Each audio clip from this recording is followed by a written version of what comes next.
Alrighty, we are home from the gym. Had an amazing workout, felt so good. I managed to run 1.5 kilometers today, and it might not seem like much, but to me that's a huge step forward. We have some Greek chicken bowl from last night. There's rice under there, some veggies, chicken. And of course I'm going to top it with some tzatziki because I love tzatziki. And then I have a brown sugar shaken espresso protein coffee. It's got 48 grams of protein. Absolutely delicious. So I'm going to get this all into me, and then we're going to get knuckled down on some schoolwork. It's 2 p.m. right now. Work got canceled because once again it is raining. So that's going to give me a lot of time to get schoolwork done because I really have to get knuckled down on that. So we're going to get to work on that. I should also clean my truck out this afternoon and do some meal prep, get this house cleaned up. And if it's not raining after my husband's done work, we'll probably go for a bike ride. But for now, we're going to get luncheon, schoolwork done, and see where the day takes us. Ball rolling a tennis ball on the bottom of your foot really helps muscle pain and arch pain. It also aids in circulation. If you have plantar fasciitis pain, you should incorporate foot rolling into your routine a couple times a week. All you have to do is grab a tennis ball and just roll it along the bottom of your foot, trying to get every inch of the bottom of your foot. Okay, ankle dorsiflexion. You can see here I have my front foot elevated, and I'm trying to push my knee towards the wall. This is helping me with my ankle dorsiflexion. Due to having a double ankle sprain over the past winter and being in a walk-in boot, I suffered a great deal of mobility reduction. This is kind of a poor video, but the pulses it looks like I am doing is me driving my knee straight into the wall, my knee medially, which is towards the midline, and laterally, which is to the outside, making sure I get full range of motion in each direction to stretch out my ankle and improve the mobility.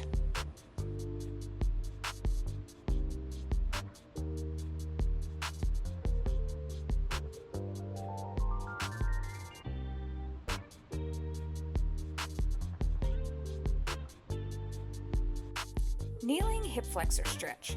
This stretch is one of my favorite hip flexor stretches. It has almost doubled my hip range of motion since I started doing it. This stretch also helps decompress the spine and lowers tension on the back. You should aim to stretch till you feel tension but not pain. So just slowly lean into it until you feel the tension. Hold it for a little bit and then back off, and then rest a few seconds and then go back into the stretch. We're going to go into the child's pose. This is another amazing hip and lower back stretch. It aids in lengthening and decompressing the spine, stretches the hips, thighs, ankles, and shoulders. It is also a good stretch for relaxation. Just think about taking long, deep, slow breaths as you lean into it. Thread the needle. It seems we have a trend going for back stretching, but it is one of the most important things to take care of. Thread the needle is more of an upper mid-back stretch. It relieves upper back tension and helps with mid-back rotation. Your joints are surrounded by synovial joint fluid. That is what helps them glide. The more you move your joints and push them through range of motion, the more the joints move and the more the fluid moves around, helping them stay lubricated. So make sure you are moving all your joints, including your spine. Sphinx pose is another great pose for stretching your back and opening your chest. You should stretch to a mild discomfort, but do not stretch into pain. If you feel pain, you should immediately back off. As time goes on, you'll be able to go a little bit further each time. Figure 4 stretch. This stretch is the stretch you need to be doing if you have hip pain or sciatica pain. Again, push to mild discomfort, but do not push into pain. Take long, slow, deep breaths as you push into the stretch. Once you find mild discomfort, hang out there for a little while until it goes away. Once the pain goes away, you can push the knee a little further until you find mild discomfort again. Once you've found it, hang out there until the discomfort disappears. I would start with no longer than 10 to 15 second holds in the beginning, but as you feel better and the mobility gets better, you can hold longer and hold a deeper stretch.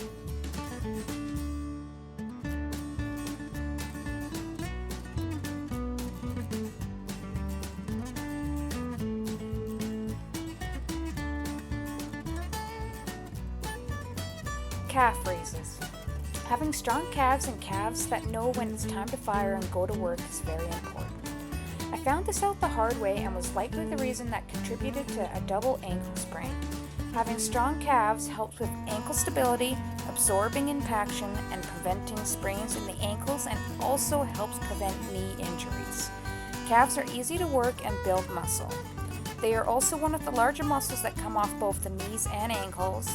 The more impact you can take away from the joints is better for your joints and for you in the long run.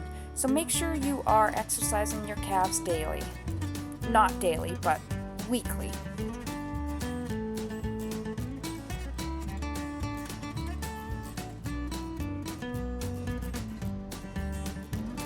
Weighted knee lift. This hip flexor strengthening technique is helpful for targeting your hip flexors and helping them engage in the workload. Make sure you brace your core and sit up straight. Be sure to work slow and breathe through your reps. Start with light weight or no weight and move up as you get stronger.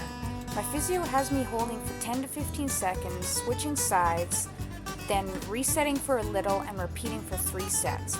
Make sure you are not pushing through pain. Banded monster walks. Since recording this set of monster walks, I have moved the band up above my ankles. That helps take the strain off my feet and ankles and targets more of a hip flexor strengthening techniques. These also help strengthen your knees. Really think about pushing your knees out against the band. This will help you in the long run to prevent knee claps when you are squatting. This is a good pre-leg day exercise to help activate your glutes and fire up your hip flexors for the workout they are about to endure. The more muscles and stabilizers you can incorporate, the less strain you will put on those dainty little joints and bones. Ankle stability clock reaches. Clock reaches with your non-weight bearing leg is a great way to build ankle stability in the weight bearing leg. Improve proprioception, which is your body's unconscious ability to sense its position, movement, and force. Clock reaches also build multiple directional ankle stability. There are a few other different ankle stability techniques you can use. As you can see here, I am just reaching forward and backwards with my non-weight bearing leg. That is a more modified way of working your ankle stabilizers. As you progress, you can go into clock reaches, but you should incorporate these ankle stability movements into your routine a couple times a week.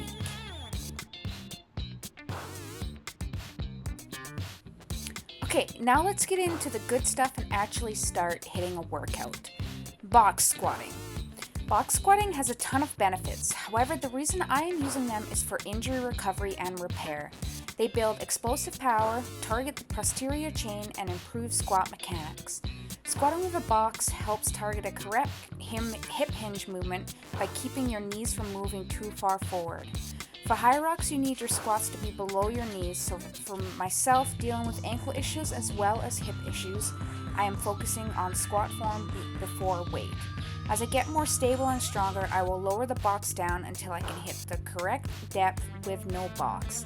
I will also increase weight as time goes on and the number of reps. For Hyrox, you have to do 100 wall ball tosses, so that's 100 squats below your knees, and then you toss a 8-pound ball up to the target. So this is where we're starting right now, and we will slowly move up as things progress.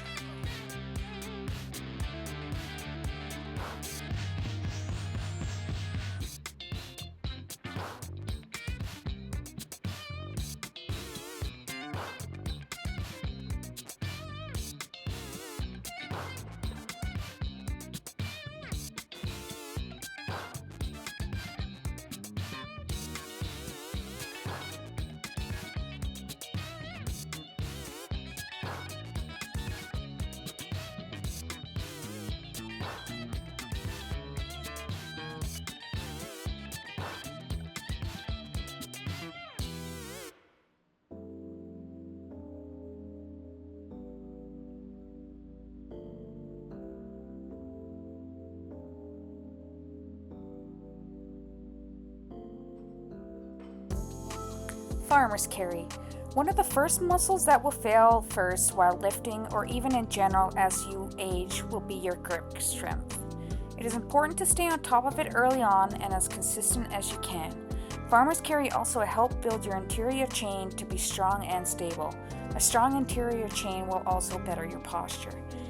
When you think about grip strength, it's involved in our everyday life, not just in the gym. So like carrying groceries, picking up your kid or your grandchild, things like that. So it is very important to train your farmer's carry and to train it to be muscle endurance strong, not just strong, but you want it to be able to last a while, especially if you have to carry up groceries up the stairs or something like that. So make sure you're training it.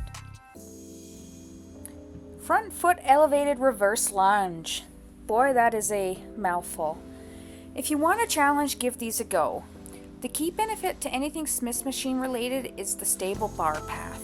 Using a Smith machine consistently isn't always the best plan of action. For that reason, you have a better chance at improving your stabilizers using free weights or a barbell. However, if you are just beginning, go ahead and use a Smith machine. But girls, tie your hair out of the way. For Smith machines and barbells, I'd hate to see you scalp yourself. A front foot elevated squat will provide a deeper stretch, thus stretching the muscle more.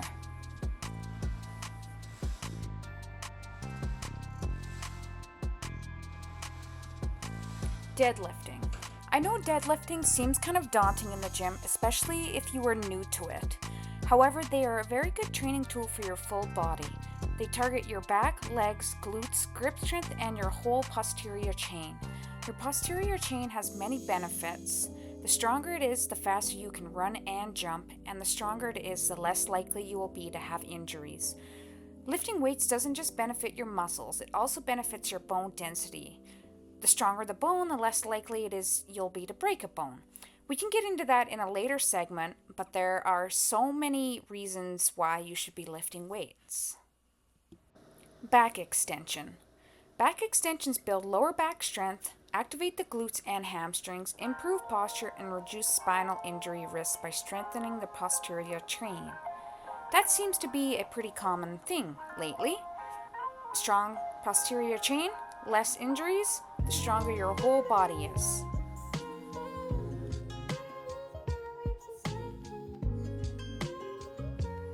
Leg extensions.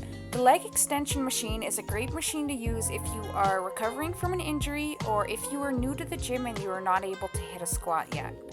Leg extensions isolate the quadriceps, improve knee stability, and help with injury recovery. The seated machine exercise targets the front of your quads without straining your lower back. So definitely if you are experiencing an injury, go to the leg extension machine. It'll be your best friend.